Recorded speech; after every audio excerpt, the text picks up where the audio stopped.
is getting to learn more about what this world is. As for the general plot, well, with a title like The Destruction of the Round Table, I'm sure you can guess that it's probably going to focus on that. It most likely centers on the falling out between the heads of the Round Table Alliance. So that type of citywide conflict should make for an interesting season. Now, to me the most promising new isekai coming this winter is Mushoku Tensei. But because it is a series that I want to talk about on its own, I'm actually going to skip it for now and talk about it in a separate video. What I will say though is that this anime definitely has a lot of potential to become one of the top isekais out there, especially with the recent confirmation that it's going to be at least 24 episodes. A story like this one definitely needs that many if it plans on getting properly developed. In any case, if you're interested in learning more about why this series is so hyped, then you can expect a video on that around January 10th. I'll try to get it out before the first episode airs on the 11th. Next on our list we have an isekai that I've heard quite a lot about. It's the adaptation for the light novel, So I'm a Spider, So What? Ever since it was announced back in 2018, I've gotten quite a few comments asking when it was going to be released or if I was ever going to be covering it.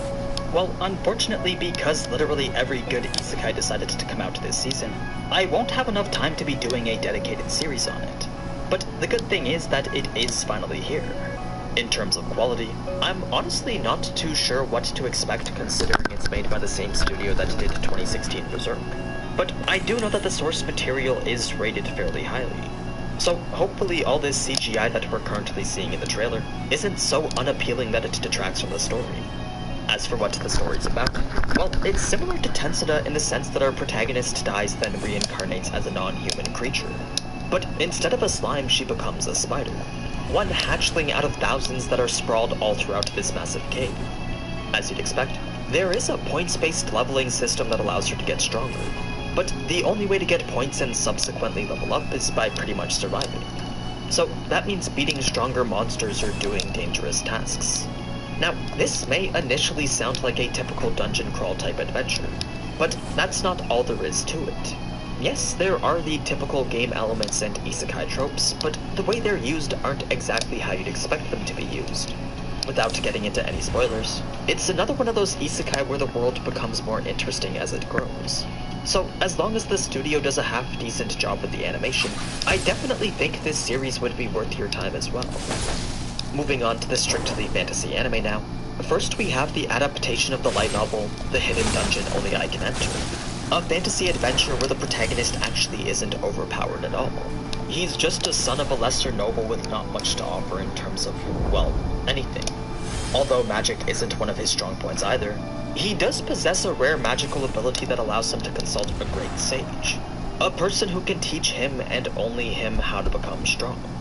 So, just like the title states, part of the sage's lesson guides him to this secret dungeon where he'll train and get stronger. That's pretty much what to expect from this. Next, we have Studio Liden Film's adaptation of the light novel, Suppose a Kid from the Last Dungeon Boonies Moved to a Starter Town, bringing us pretty much exactly that. A kid from a small village moves to the capital to become a strong adventurer. The only thing is that the village he moved from just so happens to be the village that's next to the most dangerous dungeon in the world. So him and all the other people that live there are just naturally strong. Of course, our protagonist doesn't know that yet. So, when he goes to the city that's the starter town for adventurers, there's a massive power gap between him and everyone else. It's not quite the most groundbreaking story, but it also doesn't look all that bad either. If anything, it just looks like it'll be one of the more average shows this season. Now, there is one fantasy anime that I know for sure will be making an impact, and that's Redo of Healer. It'll probably be about the edgiest thing that you've ever watched. I mean, in comparison, this makes Goblin Slayer look like a kid's show. There's just a lot of revenge elements that purposely go over the top to make this series what it is.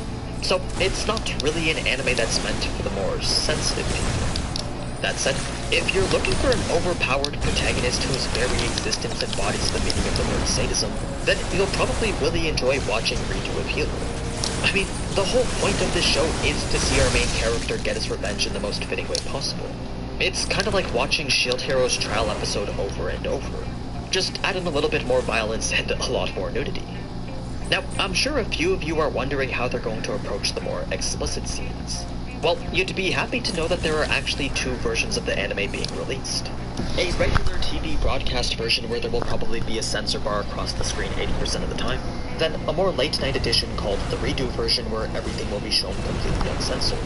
Both of which will start on January 13th. So be sure to mark your calendars for the inevitable shitstorm of hate that this series is destined to get on Twitter. The backlash could honestly end up being more entertaining than the show itself. Anyway, the last anime on our list is Studio Linen Film's adaptation of the game Hortensia Saga, a more standard fantasy adventure involving a classic tale of retribution. It's basically a power struggle in which an ousted heir must try to regain her spot on the throne. Now, the animation itself doesn't look all too bad, but because it is based off a mobile game, the odds of it being a well-adapted story aren't very high. Unless this has a very strong first few episodes, I don't think this anime will end up gaining very much attention. But yeah, not very high. Unless this has a very strong first few episodes, I don't think this anime will end up gaining very much attention. But yeah, that was pretty much every fantasy and isekai coming out this season. There are, however, quite a few other shows that are definitely worth watching as well. If you only look at sequels, there's Attack on Titan, Promised Neverland, Dr. Stone, Beastars, Cells at Work, Seven Deadly Sins, and Evil World Trigger. Then there's also the new sci-fi adventure and a new superpower anime called Project Star, both of which look to be really interesting. So, as you can tell, Winter 2021 has a very strong lineup to start the new year. It's a much-needed season of sequels that I'm sure will each be very entertaining. So be sure to let me know in the comments which ones you'll be watching. But anyway, as always, thank you so much for watching, and if you enjoyed this type of anime content, then you already know what to do. So, until next time, ciao!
killed my girlfriend.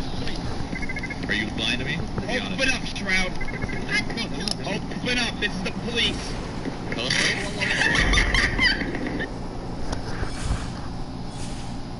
Where's Shroud? He killed my girlfriend.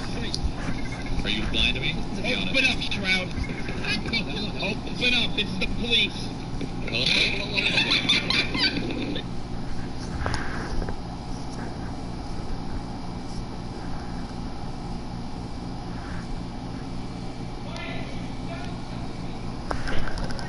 One more game of Fortnite!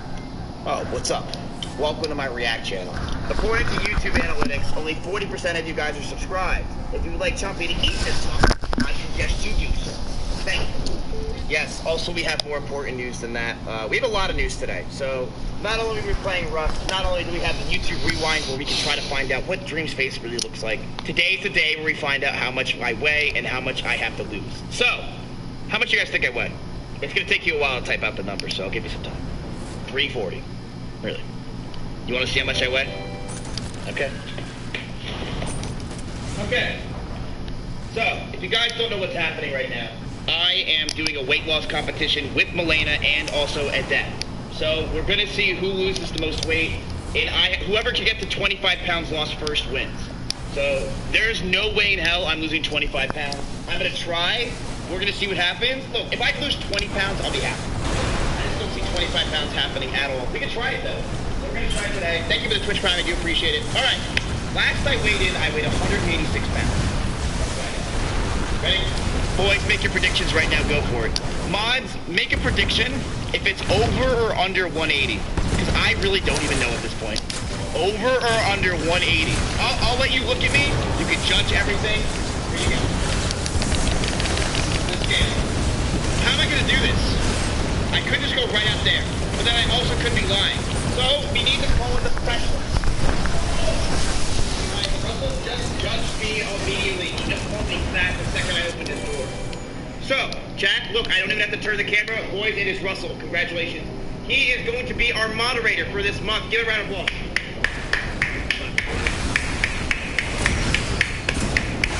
So, Russell, we're going to go way outside, and you're going to tell the chat. Alright, here we go. Now, before we do the weight, I want to give you guys a before picture. This is important, okay? This will fucking blow up on YouTube. Alright. Let's see how much I weigh. I hate my house. Should I say it? Alright. I want them to know. Chat, your predictions, please. Matthew Miskip Renato, weighing 220 pounds. Miskip Renato, weighing 220 pounds. Miskip Renato, weighing 220 pounds.